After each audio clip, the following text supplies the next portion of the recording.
De hecho, toda la industria del lujo se sostiene sobre eso.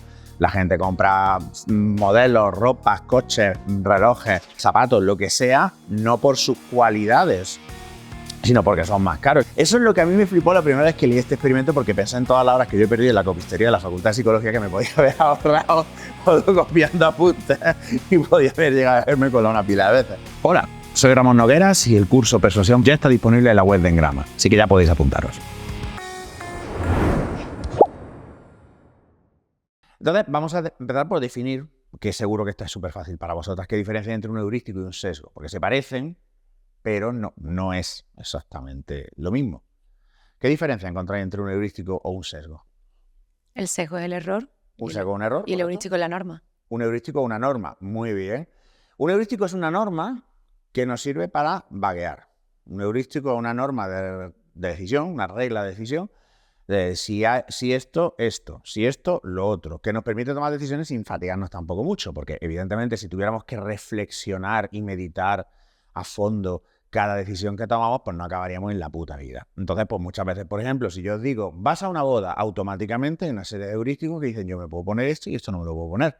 Es un código súper arcano, de esto no me lo puedo poner porque una boda de día, esto es de noche, esto es de tarde y tal, y entonces yo de ahí me pierdo, porque yo eso no lo tengo en el repertorio. Y en cambio un sesgo es un error sistemático. Sistemático es lo contrario de aleatorio. Es una chorrada. Pero cuando hablamos de aleatorio, siempre me gusta utilizar un ejemplo muy sencillo para diferenciar, que es, porque esto además va en la psicoeducación de las personas en consulta. ¿Qué diferencia entre un heurístico? Un heurístico es una regla que además suele funcionar. Precisamente, los heurísticos son una parte importante de la persuasión porque los heurísticos, la persuasión apela a unas reglas que la persona va a seguir de forma muy refleja porque es que suelen funcionar. Es que la mayoría de las veces acertamos. El sesgo, en cambio, es un error, como digo, sistemático, porque si yo, por ejemplo, cojo un bote de alubia y os lo pongo aquí delante y os pido que estiméis cuántas hay, vuestro error será aleatorio. Pues igual Verónica dice de más, igual Virginia dice de menos, igual Luis dice de más también, pero muy por encima. No podemos saberlo. En cambio, el sesgo, el error siempre va en una dirección. Por eso es lo contrario, es sistemático. Siempre, como las miras de las escopetas de feria, que siempre cargan a un lado, eso es un error sistemático, eso es un sesgo. Los sesgos también se parecen a los heurísticos porque muchas veces los usamos como reglas. Pero claro, la diferencia está en que el heurístico la mayoría de las veces acierta, el sesgo la mayoría de las veces, o la totalidad de las veces, no.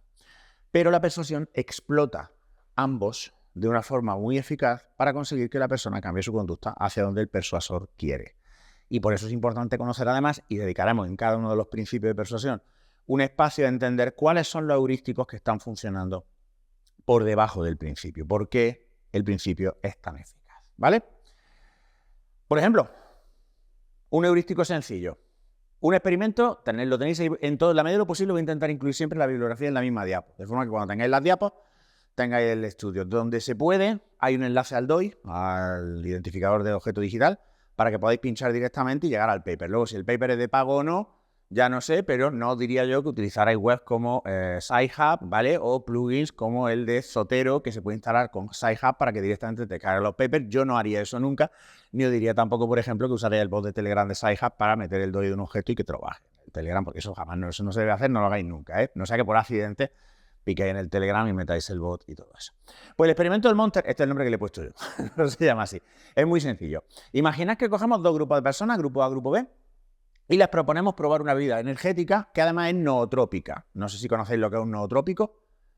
Un nootrópico es una mamonada esta del mundo fit, healthy, no sé cuánto, que se supone que básicamente nootrópico quiere decir que ayuda a los procesos cognitivos. Mejora la memoria, mejora la atención, te crece el nabo, lo que sea.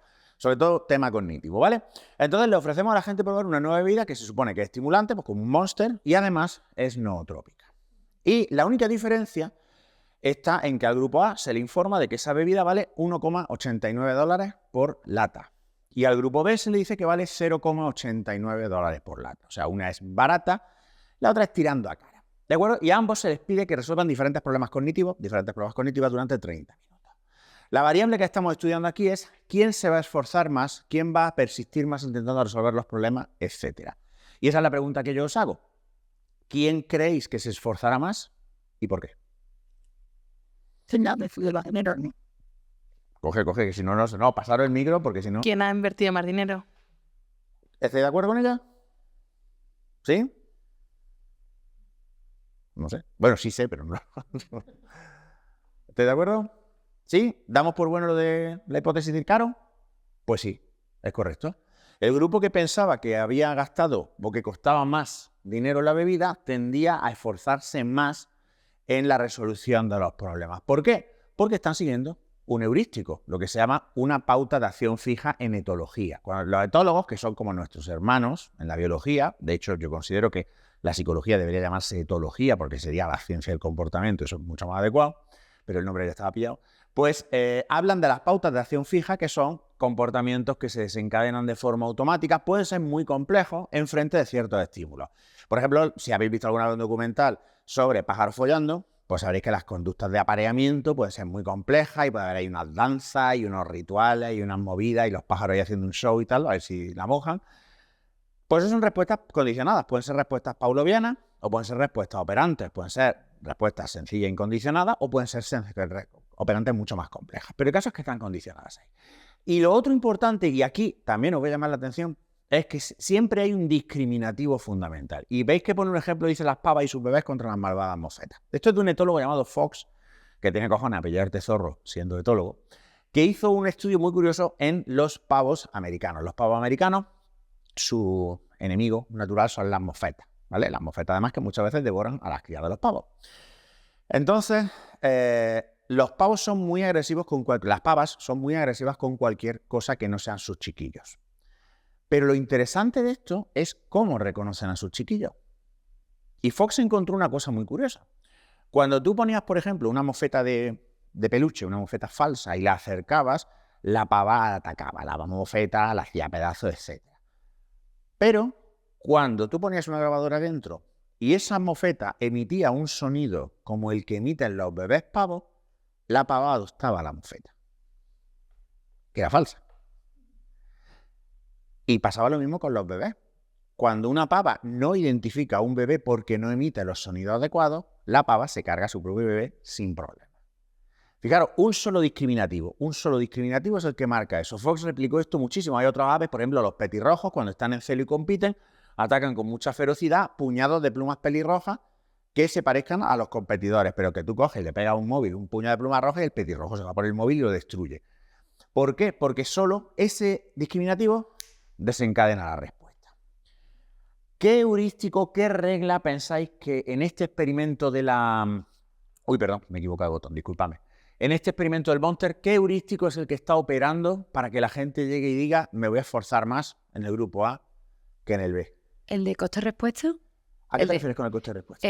Bueno, no recuerdo si era exactamente el nombre, pero el de cuanto más dinero invierto y en algo, tengo la necesidad de contrarrestar ese esfuerzo y de demostrar que funciona. Cercano, y de hecho eso se llama falacia del coste invertido, y hablaremos de ella, pero no es exactamente lo que ocurre aquí. Es una regla mucho más sencilla. ¿Por qué pensáis que la gente se esfuerza más cuando bebe la bebida A, que es más cara que la bebida B? Tal porque asuma que es más cara, con lo cual tiene más no trópicos. Correcto. Si es más caro, es más bueno. Ya está. Si es más caro, es más bueno. Si es más caro, es más bueno. Fijaros qué chorrada. Pero solo con subir el precio. Si Aldini cuenta un experimento, pues bueno, un pseudo experimento que él hace con una amiga suya que tiene una joyería y tiene unas joyas que no consigue sacar. Las tiene ahí, las quiere sacar, pero no las consigue sacar. Y entonces, harta ya de intentar venderlas, las pone en primera fila del lineal para que la gente se fije, las pone de una forma o de otra, llega y le escribe en un papel a la empleada, esta vitrina por 1/2, por la mitad. Pero la empleada lee mal. Y la empleada lo que pone es por 2.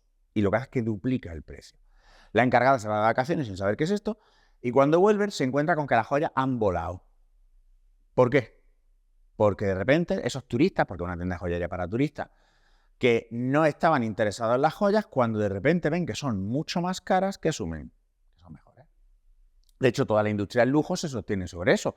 La gente compra modelos, ropas, coches, relojes, zapatos, lo que sea, no por sus cualidades, sino porque son más caros. Si tú te compras unos zapatos de tacón carísimos, no tengo ni puta idea, una marca de zapatos la que sé, unos Louboutin, perfecto, pues esos zapatos son zapatos, al final son una funda para el pie, quiero decir, no tienen alas, no vuelan, no corren más rápido, de hecho probablemente corran más despacio si vas con según qué tacones, etcétera, y te haga una lesión en la espalda, pero son más buenos porque son más caros. Un coche de 300.000 euros es un coche igual que un coche de 20.000. Son una caja con un motor, con ruedas y te lleva a los sitios. Pero no se valora igual. Se asume que el otro coche es mejor. Bueno, no he visto nunca evidencia mecánica de seguridad que demuestre que es significativamente mejor. Un coche más caro que corre mucho más en ciudad te da lo mismo porque está limitado a 50 kilómetros por hora. Y así con todo. Entonces, claro, entender estos heurísticos, entender estas pautas de acción fija, es importante porque también ocurren conductas verbales complejas. Yo voy a poner un ejemplo. Fijaros, a las pautas de acción fija nosotros las llamamos heurísticos, simplemente.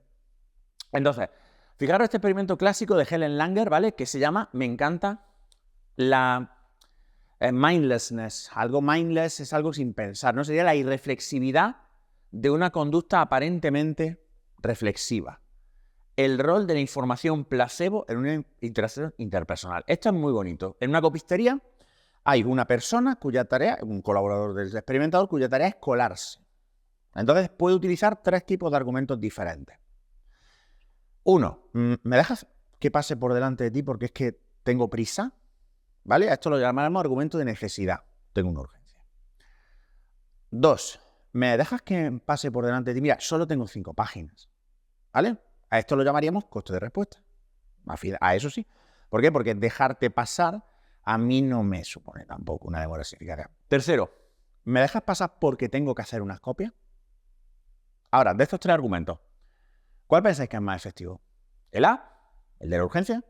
¿El B, el de el coste de respuesta bajo? ¿O el C, que en realidad si nos paramos a pensarlo, ¿me dejas pasar delante de ti porque tengo que hacer unas copias? Pues claro que tienes que hacer una copia, cojones. Estás en una copistería, no vas a comprar tornillos, evidentemente. O sea, fijaros, información placebo no dice nada, nada. ¿Cuál pensáis que es más eficaz? ¿El coste? Sí, la B. ¿El del coste bajo? ¿El de coste bajo? El del coste bajo fue el menos eficaz dentro de que fue eficaz. Fijaros, el 94% de las personas a las que le dijo tengo prisa accedieron a dejar pasar al experimentador. La gente es baja. El 60%, que está muy bien, dijeron venga, va, si solo son 5 páginas, cuélate. Pero es que el 93%, casi el mismo porcentaje de los que decían que tienen urgencia, aceptaron dejar colarse a alguien porque patatas. Patatas. Claro, ¿me dejas que me cuele delante de ti a hacer copias porque tengo que hacer copias? La respuesta racional, ¿cuál es? Yo también, hijo de puta, espérate. Pero, fijaros, ¿cuál pensáis que es el discriminativo? ¿Cuál pensáis que es el desencadenante verbal? Os voy a dar una pista, un desencadenante verbal de lo que dice la persona que se está colando que hace que la tercera opción, la de porque tengo que hacer copias, sea tan efectiva. Intentad pensarlo, de verdad, es una cosa súper sencilla. El uso de la palabra porque.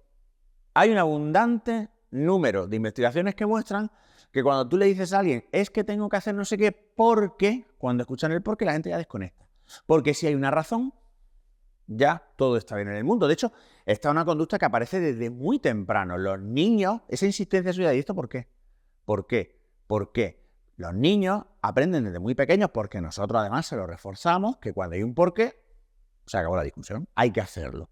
Entonces, fijaros cómo ese uso de la información placebo de déjame colarme porque tengo que hacer copias es igualmente eficaz. La mayoría de los sujetos, el 93% de los sujetos, escuchan porque y dicen, bueno, sí, venga, pasa.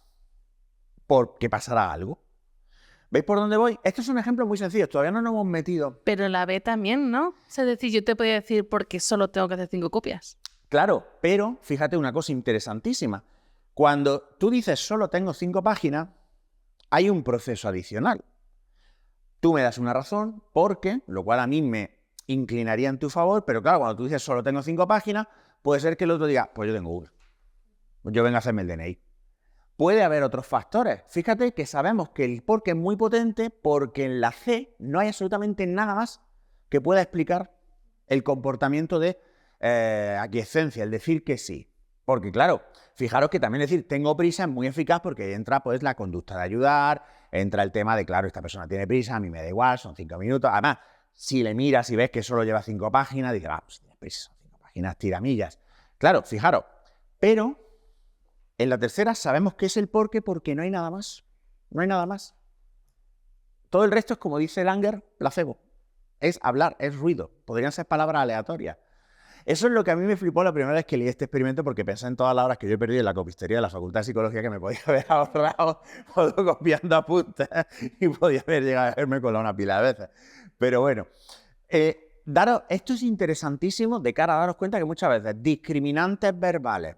Vamos a ver además experimentos en los que lo que cuenta es el discriminante verbal. Discriminante verbal de porque, al menos, ya que, veréis que esos discriminantes pueden ser muy potentes a la hora de desencadenar una respuesta operante que está tan condicionada que muchas veces podríamos hablar casi de un reflejo. ¿De acuerdo?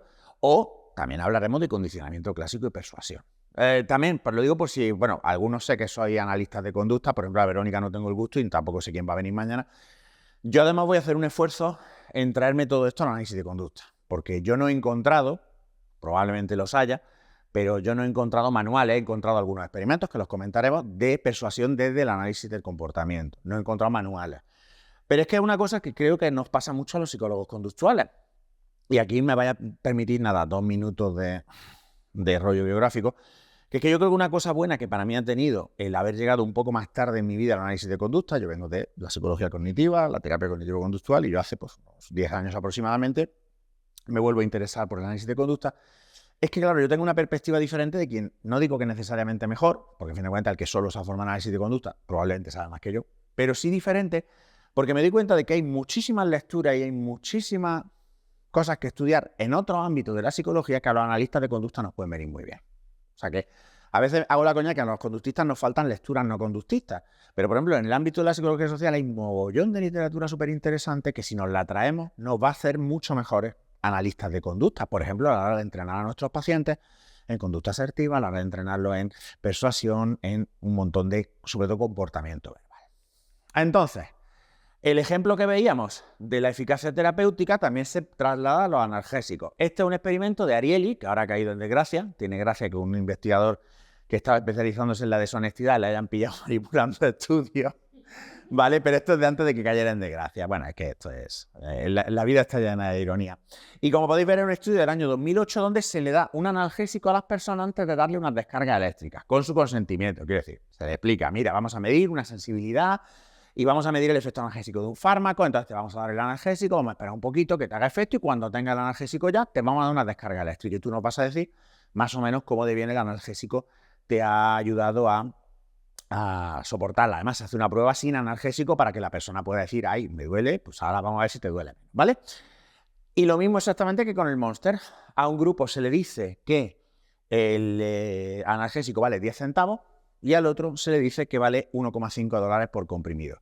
Y los efectos, como ahora ya sí podéis esperar, pues son que los del grupo B, los que consideran que el analgésico es más caro, describen mayor analgesia, describen mayor resistencia al dolor, porque su analgésico pues, debe ser más mejor. Mientras que los del grupo de 10 centavos dicen, pues a mí me duele igual, yo no me entero, etc. Por supuesto, era el mismo analgésico en ambos casos. ¿Vale? Esto también, luego veremos aplicaciones muy interesantes de este tipo de heurísticos. ¿Vale? Y además hay otros principios psicológicos implicados. ¿Vamos bien? ¿Muy rápido? ¿No? Vale. Este clic que acabas de ver pertenece al curso sobre persuasión e influencia que puedes encontrar en la plataforma de Engrama Psicólogos.